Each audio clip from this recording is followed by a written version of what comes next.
When life pushes you to the edge, when you've done everything you know how to do, when you've prayed until your voice feels hoarse, when you've cried the kind of tears that burn from the inside out, there's a whisper that begins to rise in the silence. It's impossible. And maybe that's where you are right now, standing in front of something that looks too broken to fix, a body that won't heal, a marriage that feels empty, an addiction that keeps tightening its grip. Maybe you're facing bills with no income, dreams with no progress, or long nights where you beg God to speak, but heaven seems silent. And in those moments, the world offers cliches. People tell you to stay strong, keep the faith, or believe in yourself. But you're not sure what's left to believe in. And yet, this is where Jesus does his best work. Not when we're at our strongest, but when we're at the end of ourselves. Because where we see impossible, he sees opportunity. The truth is, Jesus never required perfect people. He never waited for the cleaned-up version of you. He steps right into the raw, the real, the bleeding, the trembling parts of life, and he calls it holy ground. There was a woman once. We don't know her name, but we know her pain. She had been bleeding for 12 years of isolation, shame, exhaustion. She had seen doctors spend all she had, tried everything. Nothing worked. According to the law, she was unclean, untouchable, unwanted. But one day, she heard that Jesus was passing by. She didn't shout for him. She didn't demand his attention. She just reached out low to the ground, crawling through the crowd, desperate enough to touch the hem of his garment. And in that moment, he stopped. The Savior of the world, on his way to heal someone else, stopped because one woman dared to believe that maybe, just maybe, he could do what no one else could, and he did. She was healed, but more than that, he turned and looked at her face to face and called her daughter. He didn't just restore her body. He restored her identity. That's what Jesus does in impossible moments. He doesn't just fix the problem. He reminds you who you are. You are not your struggle. You are not your diagnosis. You are not your failure. You are not forgotten. I think about Lazarus too. Dead for 4 days. The tomb sealed, his sisters grieving, confused, saying, "Lord, if you had been here, he wouldn't have died." They believed in Jesus, but not for this. Not for something this far gone. But Jesus didn't rebuke their grief. He wept with them. And then he did something no one expected. He stood in front of the tomb, rolled away the stone, and called out a dead man's name. And the impossible obeyed. Lazarus came out, alive, unbound, breathing. Maybe you've got a tomb in your life right now, something you've already buried, something everyone else has given up on, but Jesus still stands in front of graves and speaks life. He still calls out names from dark places. He still moves stones we thought would never roll away. And then there's Peter. Oh, Peter. The impulsive one. The brave one.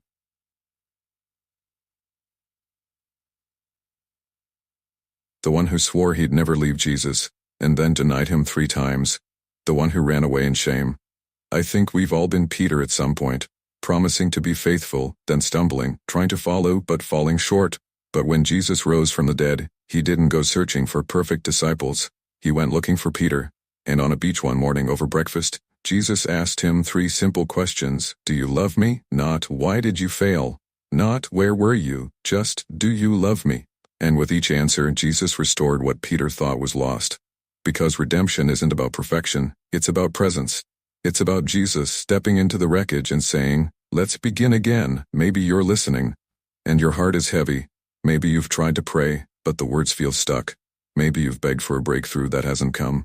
I get it. I've been there too. I've stood in hospital rooms holding hands with people I love, unsure if healing would come. I've stared at unopened bills, wondering how I'd make it through the month. I've wrestled with anxiety in the dark, convinced I was too broken to be useful. And in those moments I didn't find Jesus in lightning or thunder. I found him in the whisper. In the quiet reminder that he doesn't ask me to carry the impossible alone. You see, faith isn't pretending the mountain isn't real. Faith is looking at the mountain and still saying, my God is bigger. Faith doesn't mean you don't cry. It means you keep walking even with tears in your eyes. And sometimes faith looks like one small step when you don't know the whole path. Like the lepers who had to walk before they were healed. Like the blind man who had mud smeared on his eyes before he could see. Like the widow who gave her last coin and somehow discovered God's abundance. Jesus is not afraid of your weakness. In fact, he specializes in it. He handled the blind, the demon-possessed, the paralyzed, the dead, the forgotten. He handled storms and stones and swords and silence. And he can handle what you're facing too. He can handle the nights when you can't sleep. The fear that won't leave. The questions you're too ashamed to ask. The faith that feels fragile. Because the power isn't in your ability to hold on to him, it's in his ability to hold on to you, and he's never let go, not once. So if you're in the middle of something that feels too big, too heavy, too far gone, I want you to hear this. Jesus handles the impossible. Not always on your timeline, not always in the way you imagined, but always with love. Always with purpose. Always with power. Sometimes the breakthrough comes suddenly. Sometimes it comes slowly.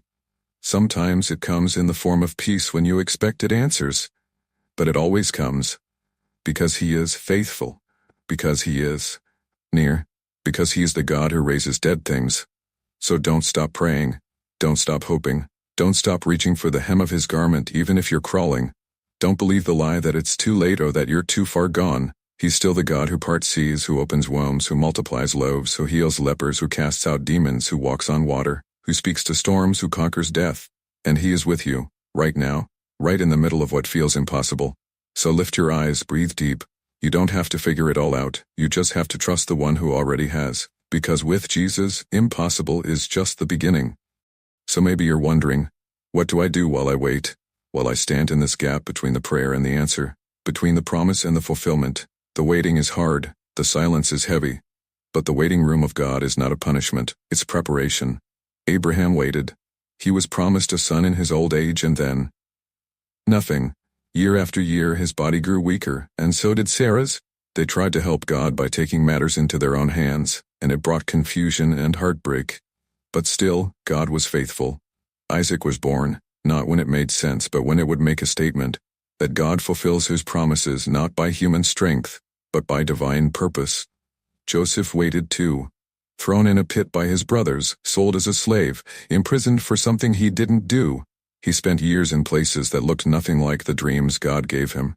And yet, even in prison, God was with him. Even in betrayal, God was shaping him. And when the time was right, not a moment too soon or too late, Joseph was lifted up to lead a nation.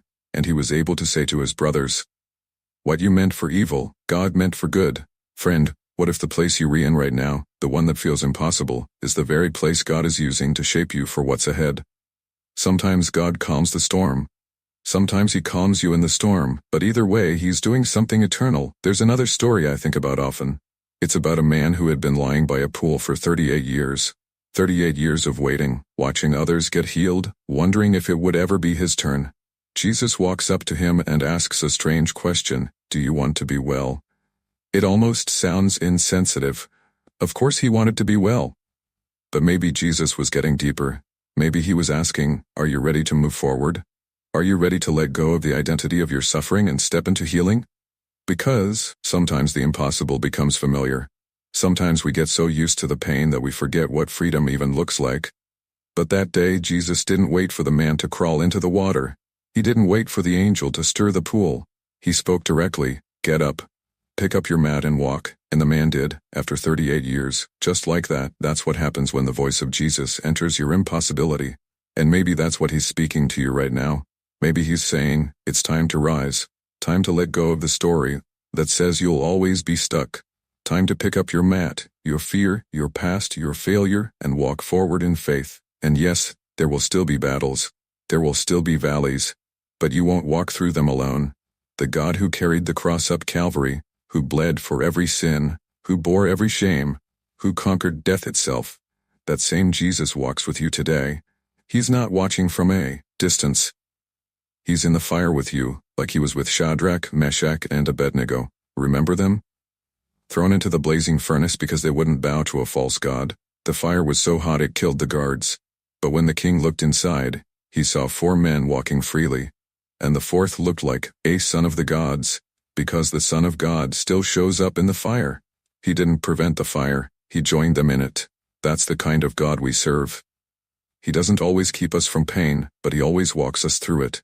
And when you come out the other side, and you will be like those men, not a hair singed, not a thread burned, not even the smell of smoke, just the evidence of grace and glory. So don't quit.